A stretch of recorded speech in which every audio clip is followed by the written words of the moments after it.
Okay, today we're going to be analyzing the hero's journey. So most myths follow a very specific plot, and I'm going to break that down for you. So you have this in your binder. It's called The Hero's Journey. So I'm going to give you a real quick overview, but I want you to look in detail at this activity because it gives you all the information you're going to need to know. So the plot usually starts with the ordinary world. This is where the hero lives. It tells you background information about them, and it introduces some sort of conflict, not the major conflict of the story, but just a little one, like they usually feel pulled to something, or like they have a destiny that they're being held back from. And that's where you learn about it, is in this part about the ordinary world. The next thing that happens in the hero's journey is the call to adventure. In any good hero story, there's an adventure, and it has to start with a call. So the hero feels pulled to something in the ordinary world, and then this is where the herald shows up to announce that the hero has to go on a journey, has to go on some sort of adventure. Then the next thing, it's pretty typical in mythology, the hero refuses the call. They're afraid. There's something holding them back, and they just refuse at first.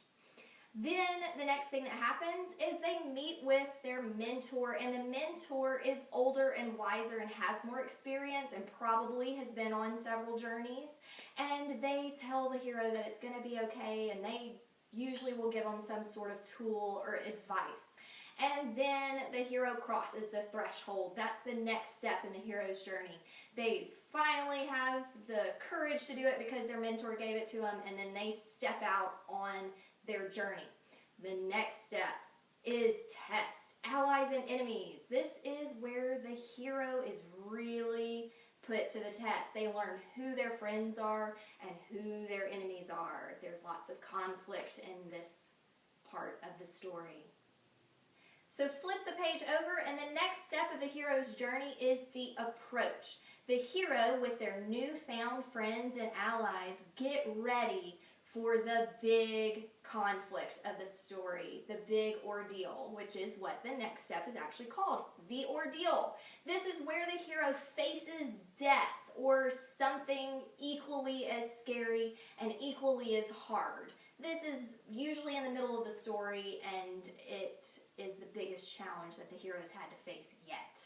And after the ordeal comes the reward. The hero now has the thing that they were seeking, and it's time to bring it home. But this is where the second conflict comes in. There's some sort of opposition to them getting this thing back home. And so the road back becomes another tense moment of conflict for the hero. And that only leads to the next step of the hero's journey, called the resurrection. So you just thought the ordeal was hard, and you thought the reward was hard. Now we're to the actual climax of the story. The resurrection is the hardest conflict that the hero is going to have to come up against in the entire story. But once they do, they have overcome, and they return home with the elixir. That is the final step. So the elixir is whatever they were after in the first place. So whatever reward, whatever treasure that they come home with, and they're celebrated, and they're now a hero in their hometown or village.